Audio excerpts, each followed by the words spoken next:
Welcome to the Obvious Leadership Podcast, where we dive into practical leadership insights that are, well, obvious. Your hosts have walked the talk, and now they're sharing their knowledge, strategies, and advice. Let's jump into today's episode and explore the world of leadership with your hosts, Joey and Omar.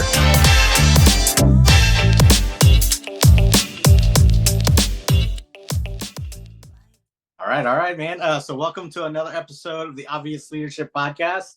I'm one of your hosts, Joey and Omar. So welcome, guys. We wanted to start our conversation today talking about goals, right? So everybody knows that we get goals, it's not really goals that we come up with. They're goals that are basically given to us by corporate. And, those are based on I guess you can say a history of things, right? Like what does previous engagement look like? What does previous success look like? And those lead to your goals today.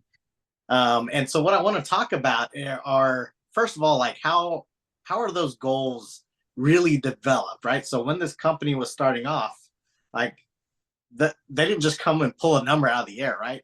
I mean, essentially their goal was to use a particular tool, right? A sale or, something it is that they have to offer to solve a problem, right? And Fair. They say, hey, look, if we use this tool X amount of times, we'll make X amount of profit, right? And, so they have to take everything that a business involves when it comes to, all the expenses and how much money they need to bring in. And that's how I think goals originated. You have an opinion on that?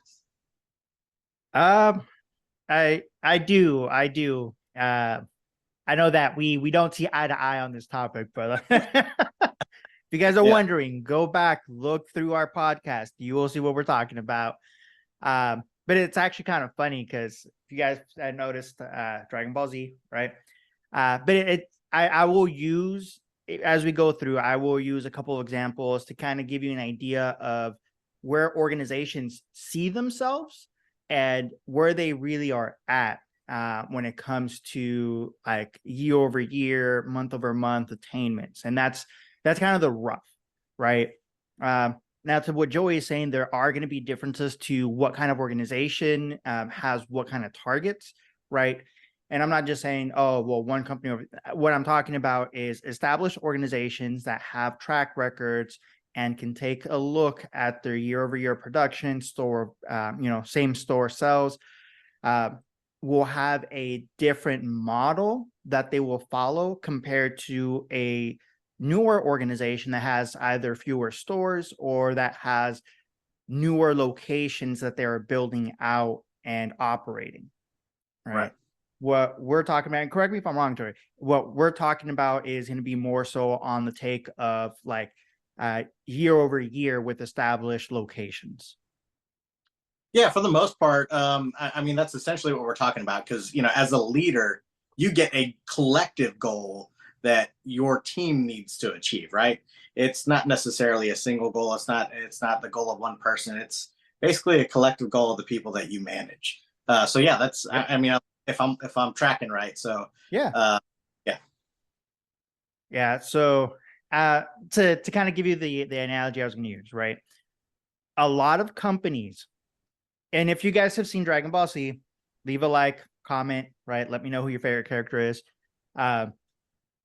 And actually, guys, I'm a big Dragon Ball fan. Z is great. Dragon Ball is where it's at. But where a lot of people see themselves is, our organizations, I should say, is really with like the Saiyan mindset. I'm a Saiyan, so no matter what, I continuously get stronger. I will never go below this point as far as my strength goes. Replace strength with goals, with KPIs hit.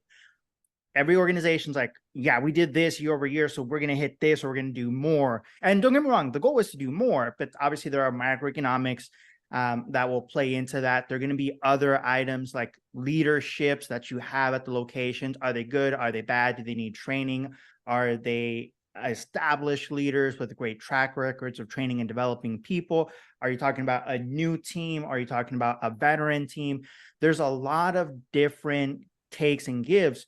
So where organizations might be like, yes, we're saying blood, and every single year we're going to continuously get stronger and better. We're going to surpass every single year. Really, you're more like the human track on Dragon Ball Z, where there is a plateau. And yes, with some arcs, some will be able to get better than others. And the ones that don't are the companies that die out or the stores that get closed down because they just can't compete anymore. Traffic in the area is bad.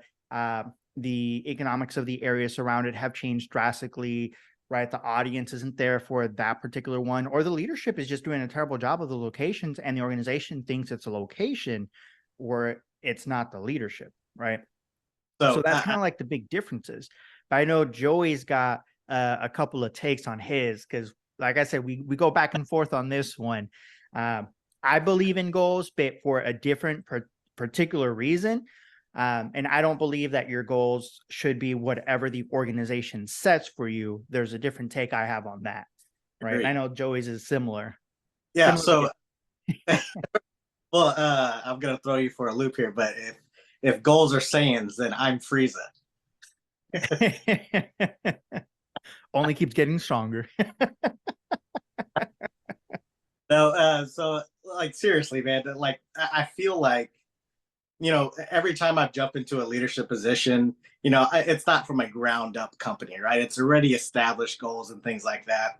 Yeah. And we've talked about it kind of in different topics before, but like what I don't like goals, first of all, because I feel like if you're under the wrong leadership, all they push is the goal, right? And goals, they usually tend to be new business, right? And that's usually what the focus is for growth in any company, right? And while I definitely see that that's a good thing, I feel like there is not enough focus on those situations that get presented in front of you where, hey man, I just saved this customer and made a customer for life. Like where's the goal for that? How is that measured? That's like, and I know I'm taking a different approach there, but we've talked about it before, like we're trying to stop that revolving door of not just employees going in and out, right, but also customers, right? And I feel like that's a part of owning those customers, right? How can you get your customer attention to stay where it is? And a lot of that is going to be through leadership. And the thing is, especially in a lot of industries, right, you're talking about market share, but you're not really, it's an imaginary game. And think about this in capitalism, right? Because that's what we're talking about. We're talking about you have an infinite number of customers that are going to be able to walk through, right? The thing is, guys, we actually have lower birth rates. That means we have less customers being born every single year, right? And that is going to play a dramatic role into it, everything. And then on top of that, when you're talking about market share, you're talking about, to Joey's point, winning customers back, but we're going to wait a little bit longer, and then we're going to consider that person a new customer. So it's a sham, right? Unless that person is absolutely brand new, has never had this service ever from any other company, then they are not a new customer. They're just a win-back customer. And unfortunately, you see this a lot in a lot of organizations, a lot of industries, that they're just trying to win you back. If you switch to us, you'll get X dollars in savings, or you'll get this or that if you switch your service or your whatever to us, right? Right. Or bring your business to us. And that's not what new business really is, right? So yeah, so that's what I'm kind of referencing, right? And like I said, while there is a focus on new business, or like I said, applying, basically using this tool to fix a solution, sometimes that equates to using the wrong tool to fix a solution, right? Because motivation. Right. Or exactly. No motivation. Right. It's just about, hey, look, I've asked you to do a job, so I'm going to have you go out there and do this job with this tool for every customer, and that's going to be the solution, right? And I think that comes back to the question of, hey, like, why are we here, right? What are we here to do as a company? Like, what is important to us? What are we like? What is our culture made out of, right? You know what I mean? Like, there's so many questions that can answer that, and I don't think the answer is, hey, just go out and hit that goal, and I think we'll be good. You know what I mean? Don't worry, just do what I tell you and do your job. Yeah. Right? That should be your motivation to do it. Yeah, and like I said, man, so like I said, it's just one of those things where goals, they increase every year over year, sometimes month over month, right? And I feel like the focus should also be on how to retain customers, right? Because how much more strong would your company be, your team, everybody, everything involved, if you didn't let some of those customers slip out the door? Well, I mean, it's already been proven mathematically. All the economics will tell you this. And I'm not saying the economist, I'm actually talking economy-wise, right? It's cheaper to keep a customer than to win a new customer, or to win a customer back, because you have to spend X amount of dollars to be able to bring them back, where you could save that and keep your clientele happy and wanting from leaving. Right? Right. That's the important thing. You're keeping them from not wanting to leave you. That's the most important thing. And obviously there's going to be a lot of things that play into that, right? I can't tell you why they do this. It's obviously beyond our pay grades. We can, surmise this or that, but the truth is that at the end of the day, when you're talking about market share, when you're talking about winning customers back and you're at a much grander scale, it has to do with shareholders and the stock market, and it's a sham. That's really what it is. Because at that point, you're not trying to actually run a business, you're trying to make numbers look good, and that there is bad leadership. It really is. Right. So let's talk about your role as a leader and trying to basically, you're trying to translate the goals that come from corporate to your people, right? Because the goals, like I said, more often than not, they are focused on new business, right? And one of the things I always led with was, look, the person that is in front of you, no matter if it's a new account or the person that is an existing account, it doesn't matter of how much time it is. They're both equally important, right? And I think through this conversation, if you were to interchange the term customer and employee, I think we'll find a lot of similarities between those two demographics, right? Oh yeah. But I mean, I don't know. I've never heard, and I mean, if you've heard of something like this, I've never heard of a scorecard of saving a customer, right? I mean, yeah, that's what the customer call centers are for. That's what the retention phone number is for. Oh, yeah, I know. And like I said, some of those companies are really good at it, but some of those companies are really bad at it, right? And you'll know those companies, right, when you call them at a certain time, but just because they don't care. But like I'm saying, we're the only game in the plane, so you guys go with us, you go nobody. Right.